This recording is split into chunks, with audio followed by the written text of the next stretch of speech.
The next thing that we're often trying to do here is flesh out those most promising solutions enough that we can start to get a little bit under the hood and see how they would potentially work.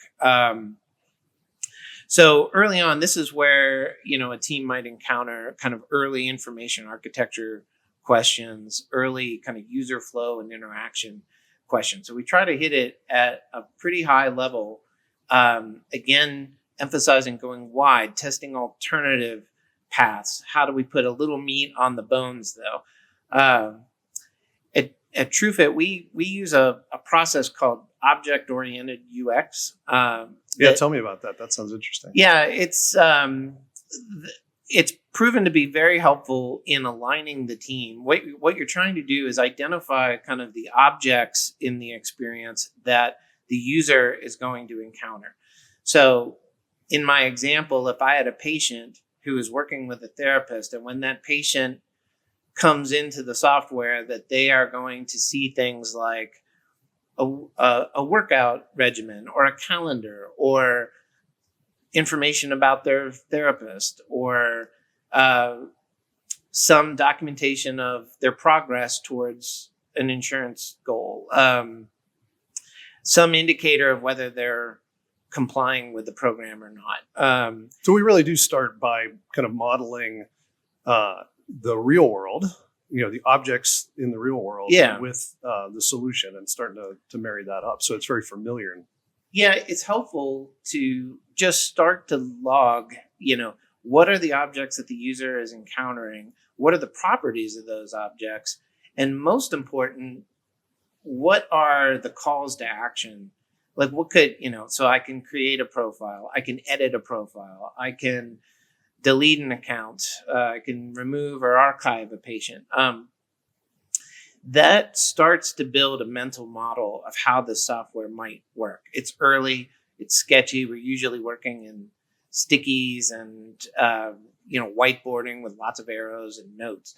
But you start to build a kind of interaction model for how a user might flow through these tasks.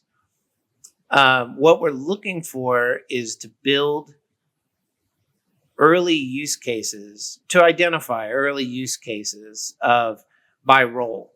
Because in many cases, these systems are complex. You have multiple users. Sure. So we might have a website and a native mobile app, and there might be a device, and there may be a separate admin tool that, is on the web. But it's all being built from a common architecture and common data that we're using between them. So identify the objects, start to link together how you move through those or how you encounter that, but break it down by user. So, here's how a patient receives their first workout and knows what to do, or how they get guidance along the way, or what they can see after. So we start to just literally kind of write down the use cases, like a patient receives their device and sets it up in their home. A therapist logs in and sees the progress of all their patients at once and works to identify the problem cases. Or a surgeon, logs in less frequently, but wants to see overall how all the patients are doing towards reducing pain, recovering motion, or whatever the focus of the therapy is. So those use cases then become very helpful in setting up what we call user flows. So the user flows is just another layer of detail that we start to, the team might say, let's start to frame out how the patient signs in, what do they see the first time that they sign in, where can they review their workout.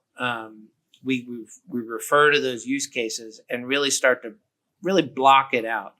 But what a user flow does is lets you now start to bring the data and the interaction with the software, and you're just kind of playing it out in a series of screens to some successful. So the user flows are really the first representation of screens, Right. and how you might navigate them, and what each screen, the purpose and of each screen might be. And, Exactly. Okay. You start to see the templates that are common patterns. A lot of people talk about wireframes. Are user flows the same as wireframes, or what's the difference? Yeah. So a wireframe is a low fidelity representation of a screen. What you're focusing on is how the data is being presented on the screen and how the user might interact within that screen. What a user flow is doing is stitching those screens together to model the successful completion of a task. Got it. And that's really your that's hard to say, Darren.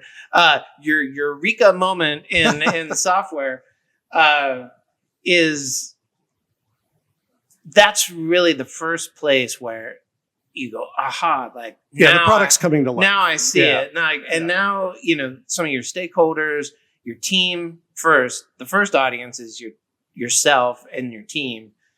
Then your stakeholders start to see it, and you're like, okay, I see how this works. Or it's too complicated. Can we shorten it? Or, those questions now start to sink in. But now there's something tangible that you can stand and look at and go, there it is. Yeah, that's fun. Yeah, it's a good moment.